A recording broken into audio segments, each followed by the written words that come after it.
Hi there, this is Meg Sharp, personal trainer and mother of two. And when I talk about mindful exercise, what does that mean? People think of mindful exercise when they're doing yoga or meditation or even just, very parasympathetic mobility work, stretching. We don't think about the power of being mindful when we're doing strength training. And I've said this many times before because I feel this so strongly, and I've certainly experienced it myself in terms of my own strength gains and my clients' strength gains. Being mindful, present, thinking about, focusing on what you're doing when you're doing your strength training, your mobility, any kind of movement work is such an important part of getting results in the right way, in the right places. We have these ingrained muscle patterns in ourselves. We do repeated movements that we don't even notice, drawing the shoulders forward, pushing our tailbones back, or arching through our thoracic spine. We have movement patterns that we don't even think about that may not necessarily be serving us well, right? These are the movement patterns that tend to draw us down towards the ground as opposed to opening us up in these stronger, taller postures that really are going to facilitate more comfortable, pain-free, and more powerful active living as we progress through the years. So I'm going to do a workout with you today. I'm going to be really mindful. I'm going to give you loads of cues that I want you to try and think about and kind of sink them into your brain, and then have your brain almost have a conversation with your muscles and your joints so that you're changing your positioning in subtle but powerful ways. You're changing neuromuscular innervation in subtle, powerful ways, right? So that we're speaking to the right muscles in the right positions and strengthening you in a different manner than you're necessarily used to. Not only does it lead to more comfortable training, but it also can lead to much more powerful training. So it's pretty cool. The other cool thing about being mindful when you're training is it gives you a break. So if your stress level is a little bit higher, or you're super preoccupied with something at work or with your kids and you just need a moment to just sort of step back and be present, being present and mindful as you're moving gives you a really wonderful brain break. So let's give it a shot. As always, I'm going to start with some mobility, open up through the hips and the shoulders, and then we'll do a few fairly simple strength movements that you can do either with or without weights and bands, and let's see how it makes you feel. Okay, so let's start in a half kneeling position. I am actually going to make this hip flexor stretch a little more aggressive by using the couch behind me. It is in fact technically called the couch stretch. So I've propped my foot up behind me. Depending on how flexible you are, you will change how far away your knee is. I'm using the muscles through my glutes to drive my hips under and get a really nice juicy stretch to the front of that thigh. I take a nice deep breath in, side bend, and come out of it. And again, nice deep breath in. Drive the hips forward, side bend, creating a little bit of external rotation through the femur in this right leg as well. Exhale, side bend. And again, nice deep breath in, nice and tall. Drive the hips up and under, externally rotate through the femur. Side bend right across the entire rib cage. Comes down towards the opposite hip, opening up between this hip bone and the rib cage here. I'm going to do 3 more on this side and then we'll switch to the other side. Pillow or doubling up a mat is important because there's a fair amount of weight driving down through my knee as I drive those hips forward and create that external rotation of that femur. So make sure you've got some padding under there. And we'll go one more time. Fantastic. Same thing on the other side. So again, I'm going to position my knees so that I get a good solid stretch, but there's not really any pain through the kneecap or joint. And that I can, while I'm being quite active, I'm not being passive at all in this movement. I'm still allowed to, I can allow myself to breathe quite deeply and relax into it to a certain extent. So nice deep breath in. Exhale, drive the hips forward, create that external rotation with the femur. Lots of stability through this leg here. Nice deep breath in. Exhale, drive the hips forward, side bend to the side. And again, take a nice deep breath in. Exhale, drive the hips under, side bend forward. I'm just shifting my weight a little further forward on this side so that I don't have any negative compression through the knee. Drive the hips forward, externally rotate through the thighs, side bend forward. So you can certainly do this without being mindful, but you're going to miss that opportunity opportunity to get a really deep stretch that's not just through the rectus femoris, not just through the front of the thigh, but that heads up in through the groin into that psoas muscle that connects from the inside of the thigh bone up into the muscles in the low back. Drive the hips under. And this is going to put us in a great position to make better strength gains through our hip and leg work, as well as activating more effectively through the core. What could be better, right? Let's go 3 more on this side. Nice deep breath in. Exhale, side bend. And again, nice deep breath in. Elbows straight up towards the ceiling, side bend. Drive the hips under. And one more time. Drive the hips under. Externally rotate. And side bend. Okay, I'm now going to position myself sideways to the couch. Again, I'm going to use this for my back knee. My front leg comes forward. I am going to imagine, you could do this against a wall. I'm going to imagine that I am against a wall because I'm pushing this right leg, shin, knee, and thigh into the couch. And I'm lining up my right arm as if it's also pushing against a wall. I'm going to take a nice deep breath in, and as I exhale, I stay really nice and stable with this side of my body. Drive this hip forward, but I rotate the ribs as far as they can go as I exhale without losing that tension through the hips, that drive forward, and that pressure on the knee into the couch. Nice deep breath in. Exhale, drop shoulders down, go again. It's almost like I'm pushing that arm against an imaginary wall. This one here, take a nice deep breath in. Exhale, drive the right leg into the couch, drive the left hip forward, stretch and open up through the chest. 3 more and switch sides. Go for 3. Again, nice deep breath in. And 2. And one last time again. Push that right leg into the couch. Drive that hip forward. Reach that arm out. Same thing on the other side. So flip to the other side. Drop this right knee behind me now. Left leg pushes into the couch. Stack the chest here. Take a nice deep breath in, and then exhale. Drive the left leg into the couch. Drive the right hip forward and open up through that torso. Nice deep breath in. And exhale. Almost as if you're pushing this arm against an imaginary wall. 4 more to go. Deep breath in. Drive the hip forward. Drive the left leg into the couch. Again, 3 more. Nice and tall and long through the vertebrae in my neck, almost as if someone is gently pulling my head up towards the sky. And we'll go 1 more time. And exhale. Fantastic release out of that. Now I'm going to come down on my knees and one elbow into what some people call a puppy. So the hips are fairly high. I'm nice and square through the hips. I've got a good amount of tension through my pelvic floor, through my abdomen to keep these hips high and stable.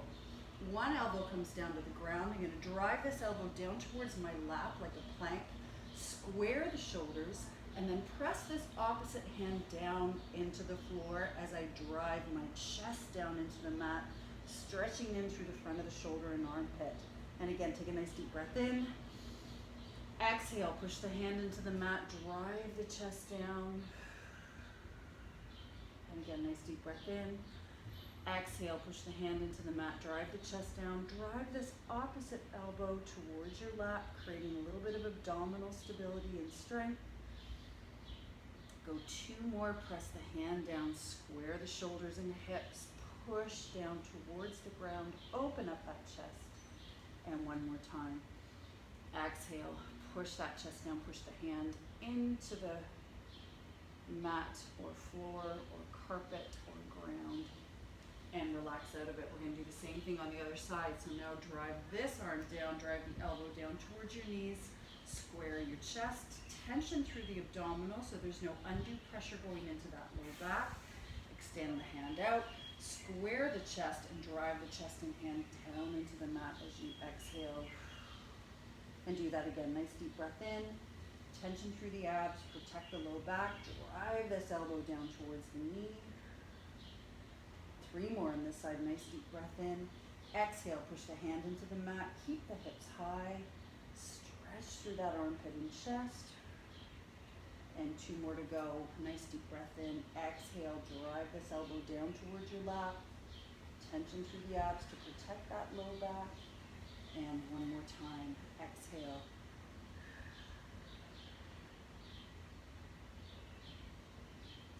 Terrific. And come out of that. Let's start in a standing position. We're going to reinforce that openness that we got through the hips and shoulders by stepping back into a reverse lunge. So the trick with this reverse lunge, you don't need to weight it, is that you're going to step back. I'm going to step back first with the left leg because that is my weaker leg and I want to focus on it first. I'm then going to drive the hips under, bending the knee a little bit before I drop down, and then come back up, and we're going to do that 9 more times. So I'm going to focus on, again, up on the toe, drive the hips under, come down on the knee, push through the front leg to come back up. Nice deep breath in. Exhale, toes down, drive the hips under, drop the knee as far as it is comfortable. You want to feel a good eccentric load through that back leg, so almost stretching through that quadricep as you come down. If you are touching the ground, you're being very controlled through the hips, ensuring that that touch is very, very soft. Absolutely no impact going down on that knee. Big toes spread at the front foot to use to help you balance. Again, step back into the left leg. Drive the hips under, drop the hips down. Loading that back leg, nice, steady and strong. 4 more to go on this side. For 4. Nice deep breath in. And 3, I'm finding a spot to focus on. Shoulders down and back, last 2. Bend the toes, bend the hip, drive the hips under, bend the knee down. And 1 last time. And exhale. How'd that feel? Do you feel that through the front of the back leg? It's quite unique. It's a very unusual way of doing a reverse squat, or a split squat or reverse lunge, but so powerful in helping you keep those hips in a much more open position, which is so great for posture and power. Are you ready? Are you ready? Nice deep breath in. Other side this time. On the toes. Find your balance spot. Drive the hips under. Exhale as you come down. All right, you can move through the rest at a slightly faster pace. Tuck, drive, down. Nice deep breath in, balance on the front leg and step back. Emphasis on that back leg, tucking the hips under, dropping down. Really trying to feel what does feel like a stretch. It is really in effect eccentrically loading the muscle through the back leg, through the front of the back leg. Drive the hips under. Shoulders down, lots of energy through the core, both for the balance and to control the descent as those hips are nice and controlled as they come down. We're not allowing gravity to pull down, but up on the toes, drive the hips under.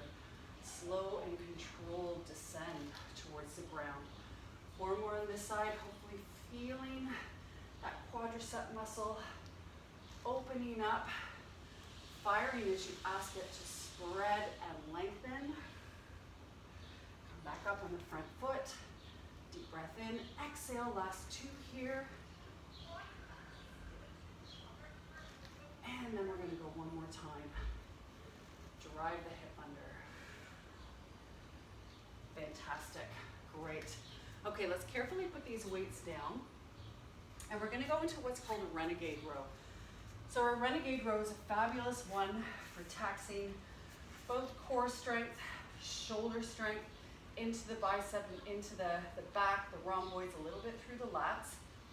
What I will say is you've probably seen this done many times in a plank position. I'll show you here, where people are sort of rotating through their chest and off they go. Okay, I will tell you that way of doing it is actually relatively easy compared to what I want you to try and do, which is really fix through that torso. So the shoulders and the hips stay still in terms of their relationship to each other. They stay square. The hips stay driven under, the chest stays open, and your rib to hip connection stay nice and tight. as well as your shoulder to hip connection stay nice and static. So to do it from a plank is actually extremely difficult. What we're going to do is start at first from a quadruped hover, which is a bit more manageable. We create that drawing down and back of the shoulders, nice and long through the cervical spine. Again, I'm square through the hips, I'm square through the shoulders, and then I just want you to play for a minute and notice how you can free up one side or the other without actually moving anything but the arm. And if you pay attention, the most effective way of doing that is creating a tripod of tension between the armpit, in this case of my right arm, and my left hip bone, as well as between my right tricep and the right side of my lap. Does that make sense? So I'm creating a triangle of tension here. I'm driving the shoulder down towards my lap, and I'm also driving the shoulder in a little bit my armpit towards the opposite hip. And as I create that tension on those two lines, as well as the tension between the hips to complete that triangle, this arm is now free to move. So try that on the other side. Same thing on the left now. So left, drive the shoulder down towards the left hip, keep the hip bones nice and stable, and then create a beautiful line of tension from the left shoulder to the right hip. So there's my triangle here. Again, driving down, across, and up through to free up the other arm. So if we try that one arm at a time, let's stabilize the right arm first and row on the left. Nice, steady, and strong. So you can feel a little bit of a desire to rotate through the torso. You're not going to. You're going to keep the left shoulder nice and level. You're going to keep the right hip nice and level. And almost like you've got a nice tripod of tension between the right arm, right hip, and the left hip. I'm retracting and depressing that shoulder. I'm rotating the shoulder blade back, but I'm not rotating my chest. Same thing on the other side. So now create the tension on the other side. Nice strong triangle of tension. Exhale to row. And then as soon as we finish this set, I'm going to show you how to subtly and powerfully make this a whole lot harder. Be cognizant as the shoulder rounds back that the lower spine isn't rounding as well. So you may need to tuck the tailbone under a little bit, just elicit a little more tension through the abdomen as you keep stable and protect that low back from arching or firing too much. Last one on this side. Okay, if that felt stable and easy enough for you, we're going to make a subtle change. The arms stay the same. The knees go back maybe half a foot to a full foot, and now the hips drive under a tiny bit. Do you see what I've done there? So I'm now creating a little bit more of a plank activity through the torso and lower body. You could come back even further, drive the hips up and through, the arms still stay still. Now suddenly creating that tripod of tension is much more difficult. If I go to free up the left hand to perform my row, I really have to square through those hips, squeeze the shoulders down and back, tuck the tailbone under a little bit to give me a little more tension through the abdomen. So let's try it here. So you can change this angle if you're here. I do encourage you to try and do it off your knees before you try and do anything off of your toes, because keeping the shoulders and hips square is absolutely vital for this. Okay, I'm gonna position my right arm first. Draw the shoulder down and back, hips nice and square, and off we go. 1 and 2. Squeezing that armpit towards the opposite hip. I'm thinking about driving my tricep down towards the right side of my lap. Lots of tension through my hip bones as well. I start the movement by driving that shoulder down and back, rotating it back towards my spine, but keeping the torso nice and square. Exhale. 2 more. Exhale. Last one. And exhale. Fantastic. Same thing on the other side. So now I'm going to create that tripod. I'm going to lean forward a little bit. Feel that nice strong plank. I can feel that desire to rotate and open I'm gonna override that by creating that strong diagonal of tension between my shoulder and my opposite hip, tricep and my lat, and between my hip bones. Deep breath in, retract and depress the shoulder, and come up into your row, and go again. Exhale and row. Keep driving the left shoulder back, left tricep towards the left lap, your armpit towards the opposite hip, and the two hip bones stay nice and tight. Good line of tension between them. Tucking the tailbone under, maybe just a little bit to elicit a bit more. Exhale, control through the abdomen, 4 more on this side.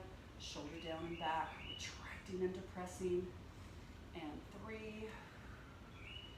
Last 2, nice and long through the neck. And 1 more time. Fantastic. All right, let's take a break from the arms. So that is a fabulous superset. You could then go back and do that again, back to back. Go into your reverse lunge, back down into your renegade row, reverse lunge, renegade row. If your arms and wrists start getting tired, skip the weights on the renegade row, just focus on the legs, and then focus on that upper body strength and core strength for the row. Let's go into a kneeling hip hinge. So we're gonna work on keeping that line from my tailbone through the top of my head, nice and long, powerful, straight and strong. So as I karate chop my hips back, at the same time my torso starts to lean forward, because I've got this nice, straight, strong line from the top of my head through my tailbone, and then I drive up, use the glutes, hamstrings, and abdominals to create that full hip extension through the front. Deep breath in, exhale, drive the hips through. Try that a few more times for me. Drive the hips through, a little bit of external rotation through the hips, looking up from the front. Externally rotate through there, open up through that chest. This exercise marries beautifully with your pull-aparts. So these can be supinated, they can be pronated, we can pull from high to low. I'm gonna go with a more natural one. I'm gonna kind of come into that anatomical pose. The shoulder for most of us moves a little more naturally in a supinated position here, so I'm gonna work with that. But all I'm gonna do is taking my nice deep breath in. As I drive my hips up and through, I'm also gonna retract and depress my shoulder blades. So open up through that chest and then drive the arms back and take that band right across my chest. So again, I'm gonna take a nice deep breath in, pull the band apart, but I don't want you to think about starting the band movement with your hands. You need to start by pulling those shoulders down and back, and then finish by continuing to pull the shoulders down and back, down and back, down and back. Again, as always, as those shoulders retract and depress, your tailbone is going to be likely to tip, and I need you to use that pelvic floor and those abs, that good core strength to drive that tailbone under a little bit, protect that low back, keep that core nice and solid. So let's go into the hybrid movement here. So we take a nice deep breath in, exhale, start drawing the shoulders down and back, drive the hips forward, squeeze, hold through the shoulders, externally rotate the thighs. Again, nice deep breath in. Drive the hips up and under, shoulders down and back, squeeze, hold, open up the chest, tension through the abs, tension through the quads. And again, nice deep breath in. Externally rotate through the quads at the top, through that femur. Take a nice deep breath in. Shoulders down and back, open up through the chest, keep the neck nice and long. Hold that tension pattern at the front. Deep breath in, exhale, drive the shoulders down and back. Fantastic, and let's do it again. Nice deep breath in, exhale, drive the shoulders down and back, drive the hips up and through, externally rotate through the femur, and 3 more right here. Exhale, nice, powerful, and solid at the top. Last 2, and last 1. Beautiful. To finish off today, I want to take you through a side plank. Lots of interesting ways of doing a side plank, loads of variations. There's some very compelling research and evidence out there to support that it is far safer and more effective to do a side plank the shorter repetition, so that rather than hang out there for a minute, for example, even though you might be strong enough to do it for a minute or 2 minutes, the challenge can be that initially you tend to fire all the muscles that you want to fire through your internal and external obliques, through your abdominals, through your glutes in the front of the hip. But as the time goes on, the tension tends to sink a little bit further back into your low back, which may not be where you want it to go. The shoulder tends to start to creep up a little bit, and you get more tension through the front of the shoulder and the top of the traps, which again is not the tension pattern we want. We want the shoulders down and back, firing into the intercostals, into the serratus anterior, in through those side bending muscles and those fabulous supporting muscles of the core and the glutes for the hips. So we're gonna do 3 sets of 10 seconds instead of hanging out for 30 seconds total. You can do this off of your knees, you can do it off of your toes, you can stack one foot in front, whatever you're more comfortable. I do recommend you not stack one foot in the back, which will tend to bias a little more loading through the low back. But one foot on top of the other, one foot in front is great. Take a nice deep breath in, draw the shoulder down and back, exhale, drive the hips through, tension through the glutes, driving the hips, tension through the abs, all through your sides, shoulders down and back, long through the neck. 3, 2, and 1. Take a nice deep breath in and exhale. Activate through the pelvic floor. Drive and extend those hips up and through. Drive the shoulder down, elbow down into the mat, driving towards the toes and heels. 3, 2, 1, and let's go one more time. Nice deep breath in. Exhale, drive the elbow down, shoulder down and back, almost like you're compressing a triangle of tension underneath you. Don't forget about the bottom glute. Don't forget about long through the neck. 3, 2, and 1. Same thing on the other side. Okay, so again, extending it out. Nice and steady, remember, drawing the shoulder down and back, long through the neck, driving the hips up and through, coming up in 3, 2, and 1. Drive the elbow down, drive that forearm and that tricep down towards your feet. Energy through that right glute. Squeeze, hold for 3, 2, 1. Let's do it again. Nice deep breath in and exhale. Drive that arm down. Get into the lats, intercostals. Don't forget about the glute all through those abs. Shoulders down and back. Drive that shoulder down, long through the neck. 3, 2, 1. And one more time. Nice deep breath in and exhale. Drive up through the hips. Drive the shoulder down and back. Hold. Don't forget to squeeze the glutes. Keep extending the hips under. Hold, hold, hold for 3, 2, and 1. Fantastic. A lot to think about, and we never can think about everything for every rep, for every time, but all those different movement patterns, they're so powerful for helping you create strength and mobility, so openness in those joints and in those muscles in a really permanent way. Not being mindful, you will tend to, for the most part, bias the strength patterns that are already very well ingrained, which may not always serve you well. So pay attention whenever you're moving.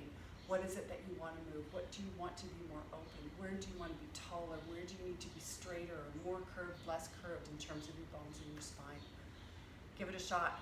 I promise you, it's such an effective, awesome way to train. Thank you so much for joining me today, from my home to yours.